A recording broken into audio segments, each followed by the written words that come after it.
pleased to be addressing this August gathering today. I wish to thank our host, PWC, for inviting me here today to address a selection of its priority clients and potential investors. I want to say thank you again. You said everything. It's no coincidence that I've been asked to speak on Lagos, a city of opportunity. It is a theme that resonates with the City of Opportunities publications, which PWC releases annually. It is important to note that this year is the first year Lagos has made it onto the list, and we're very excited about that. Ladies and gentlemen, my task today is to present Lagos to you as a gateway into entering the fast emerging economy of the African continent and opening up to you an emerging new market to extend the frontiers of where you do business. Since resuming office as the governor of Lagos State in May, my government has been taking steps towards strategically repositioning Lagos as a global gateway for Africa and an easy place to do business. The ongoing decline in oil prices, with its inevitable consequences on our national revenues, has underscored very strongly the urgent need for us to diversify our economy. Nigeria can no longer rely on a mono economy. We require huge investments in public infrastructure, production of energy, health, and education to enable us to take full advantage of the evolving economic conditions. The World Bank estimates that nearly $93 billion is required annually as investment in Africa, and it is estimated that the city of Lagos will require at least a quarter of this figure. While Lagos is the smallest state in terms of space, it is indisputably the commercial hub of the country. As at August, Lagos GDP stood at $136 billion, contributing 25% of the GDP of Nigeria and making it arguably Africa's fourth largest economy. The GDP has an estimated growth rate of 10%, and is expected by 2025, the GDP should rise up to $355 billion.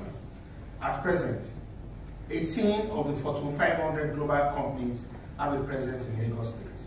As of January 2015, our population was 21 million, making it Africa's largest city and the third largest city in the world. The population has an average annual growth rate of 3.2% and is estimated to be over 30 million by 2025. These are indeed impressive figures. But the priority of our government is to make Lagos the bridge into Africa and become the staging post for trade and investment on the continent. Our strategic imperative is to see Lagos emerge as an international financial center of repute in Africa and beyond. Indeed, I am confident that Lagos stands poised to sustain and further develop a buoyant financial and consumer services industry. We have the population and the rise of an emerging middle class to back this up. Lagos is a new market, a new frontier for you to consider. FDIs into Lagos is growing, but we require substantial external investment to enhance our development. This means long-term FDI into new productive capacity that will lead to job creation and a substantial surge in foreign capital inflow. We also recognize the need for a clear shift in focus in favor of the informal sector by harnessing the potential non-traditional sectors and protection of intellectual property in our entertainment, arts, and fashion industry. We also need to enhance the quality of human capital, empower small and micro businesses, and capture the population of the unbanked segment of our society. Our state, our vision is to be Africa's modern megacity and global economic and financial hub that is safe, secure, functional, and productive. And our mission remains making Lagos work for all. As with many megacities in the world, Lagos has its own share of challenges. There is the problem of the high cost of doing business in Nigeria, mostly warranted by the prohibitive cost of energy to manufacturers, as well as other infrastructural costs. As a country, we are also experiencing the menace of terrorism and lag behind in such areas as the ease of doing business. I am pleased to inform you that as a government, we have confronted many of these challenges head-on. Since assuming office, we have engaged key leaders within the private sector in Lagos, and actively sought their inputs on the challenges that confront us. Our strategic imperatives are built on 4 pillars: infrastructural development, economic development, social development, and sustainable development. I will now speak to each strategic pillar and what the priority focus should be.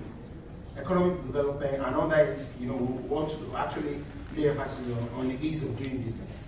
One of the well-known challenges to doing business in Nigeria is the extensive bureaucratic hurdle that investors often have to cross in order to obtain relevant permits and conditions.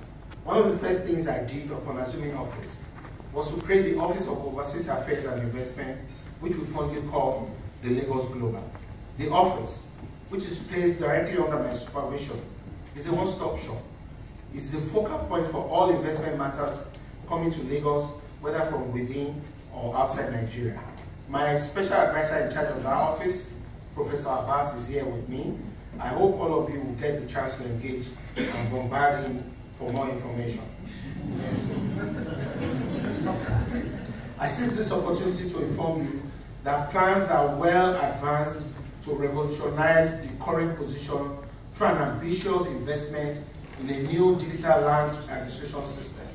We're already talking to Thomas Reuters on this, and we believe strongly that we'll use the same application that is used in most of the well-known city-states across the world.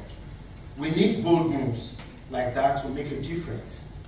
In the area of economic growth and job creation, it goes without saying that the private sector is in many ways the engine room for growth in any economy. And it is not right to believe that the government alone can provide growth in any society. The involvement of the private sector is our growth story. In our growth story is very key. Lagos is the cornerstone of economic business in Nigeria. If Lagos gets it right, the Nigerian economy will grow. Right now, we are attracting the highest level of foreign direct investments into the state, which for several months running constitutes 92% of the total FDI into Nigeria.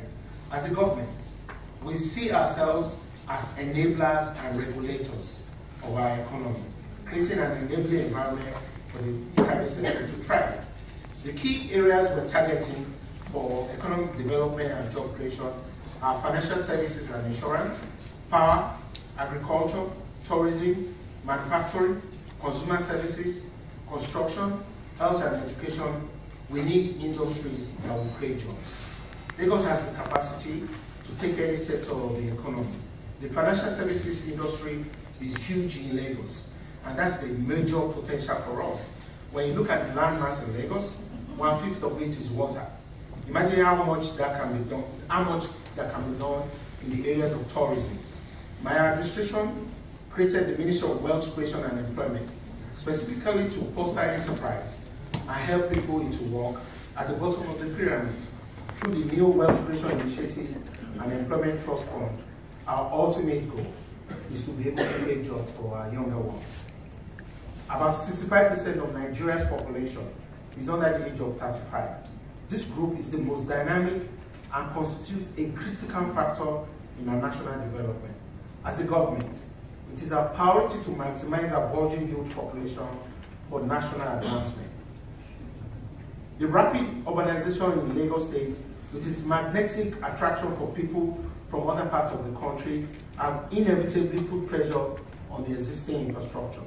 This is specifically in areas such as road and transportation.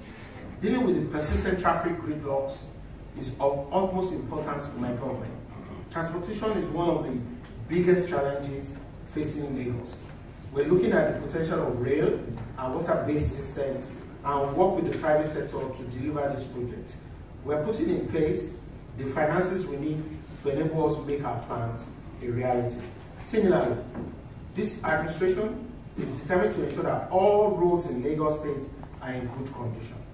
Today, we've committed over 5 billion to road construction and rehabilitation.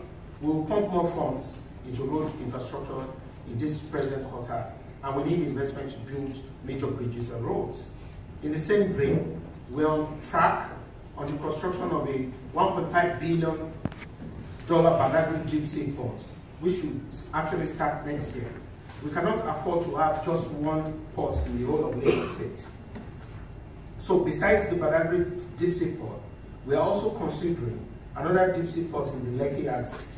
We need more than 2 or 3 deep sea ports in Lagos to open up trade and export of our goods. We are also seeking investments to build a state-of-the-art airport in Lagos, particularly in the Lekki axis. We are working in close collaboration with DFID and the UK government in developing solar power as an alternative source of energy to Lagosians in the rural areas of Lagos. Our vision is a Lagos that is safe and secure for all. A safe and secure state will increase FDI and contribute to positive indicators, transforming Lagos into a functional megacity. Our government is taking necessary measures to improve security and ensure the safety of lives and property of the people in Lagos. We have in place a security trust fund, which is utilized for the acquisition of state apparatus to bolster security in the state. Private sector organizations have generously contributed to this fund. Similarly, the government is committed to a health system that works for everyone, comprising an appropriate balance between preventative health promotion and curative services that are affordable and accessible to all. We have received expression of interest for a Lagos Medical Park. We hope that at the end of this, Lagos will become a key destination for medical tourism. Furthermore, the government recognizes the importance of making appropriate investments in the education sector so as to make our educational institutions at various levels compete with the best around the world. It is not just important to put structures in place, but it is critical to ensure that there is sustainability. In the area of tourism, we have plans to showcase culture and tradition in the state, establishing new museums and heritage centers. Lagos is a melting pot, a cosmopolitan state. There is a lot of culture and heritage here that we need to harness. In 2 years' time, Lagos State will be 50 years old. The city is in need of monuments and iconic structures. It is a natural location for tourism, and this is an area my government is working to harness as quickly as possible. Finally, one cannot but commend and support President Buhari's effort to end corruption, which has a corrosive effect on business at all levels. In summary, I am very optimistic about the future. I would like to emphasize my government's commitment to the development of Lagos. I am truly delighted to see so many of you here this afternoon. It is a sign to us that there is indeed interest in what we're doing in Lagos, and hopefully of a shared vision of making Lagos work for all. I've also come with a strong team of technocrats and advisors, and in the course of this summit, you will hear a little later from them on the specific areas and projects in which we seek your investment and partnership. As I conclude today, I will take this opportunity to invite Nigerians in diaspora to come home. We need your skills and experience to contribute to the water into building our nation. Is that correct? No. But you know the truth? We all have a social obligation to transform our country into the dream status we aspire. But it will require aggressive innovation and creativity from all of us. Ladies and gentlemen, Lagos is the premier city of opportunity in Africa, and I formally declare that Lagos is open for business. Thank you for listening.